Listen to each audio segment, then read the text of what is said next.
السلام علیکم، کیسے ہیں آپ سب؟ کوئی انسان سارا سال کسی دوسرے کا اتنا نقصان نہیں کرتا جتنا خود اپنے آپ کا کرتا ہے۔ سارا سال اپنے معدے، جگر، آنتوں، دل و دماغ کو ایسے امتحان میں ڈالے رکھتا ہے کہ نہ جانے انہوں نے کیا قصور کیا۔ مرچ، مسالے، چٹپٹے اور چکنائی سے بھرپور کھانے کھا کھا کر جسم میں ٹاکسکس بہت بڑھ جاتے ہیں جو تیزابیت، بلڈ پریشر، شوگر کو بے قابو کرتے ہیں۔ لیکن پھر آتا ہے رمضان کا برکتوں والا مہینہ، جس میں روزہ رکھ کر ہمارا جسم بہت زبردست تبدیلی لاتا ہے۔ روزہ رکھنے سے ہمارے جسم میں کیا تبدیلی آتی ہے، آئیے دیکھتے ہیں۔ پہلے 2 روزے، پہلے ہی دن بلڈ شوگر لیول گرتا ہے، یعنی خون سے چینی کے مضر اثرات کا درجہ کم ہو جاتا ہے، دھڑکن سست ہو جاتی ہے اور بلڈ پریشر کم ہو جاتا ہے۔ ہمارے اعصاب جمع شدہ چربی کو اپنے سے آزاد کر دیتے ہیں، جس کی وجہ سے جسمانی کمزوری کا احساس اجاگر ہوتا ہے، تھوڑی بہت کمزوری محسوس ہوتی ہے۔ اس زہریلے مادوں کی صفائی کے پہلے مرحلے میں تو ہلکا سر درد ہوتا ہے، تھوڑے بہت چکر بھی آتے ہیں، منہ بدبودار ہوتا ہے اور زبان پر مواد جمع ہوتا ہے۔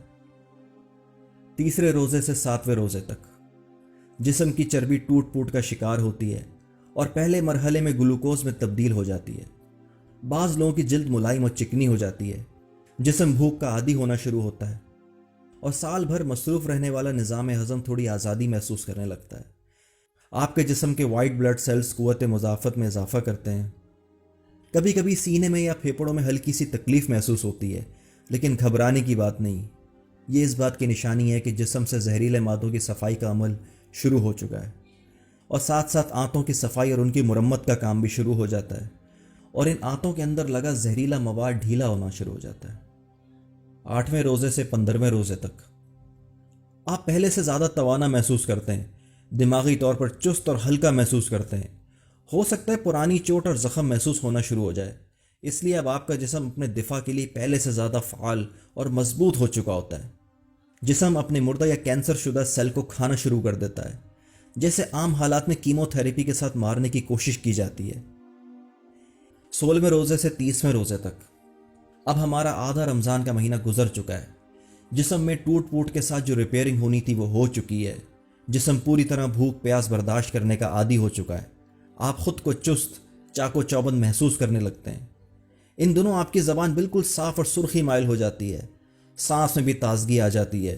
جسم کے سارے زہریلے مادوں کا خاتمہ ہو چکا ہوتا ہے، نظام ہاضمہ کی مرمت ہو چکی ہوتی ہے اور معدہ بھرپور کام کرنے لگتا ہے۔ جسم کے فالتو چربی اور فاسد مادوں کا اخراج ہو چکا ہوتا ہے اور آدمی کو اپنا وزن کم محسوس ہونے لگتا ہے۔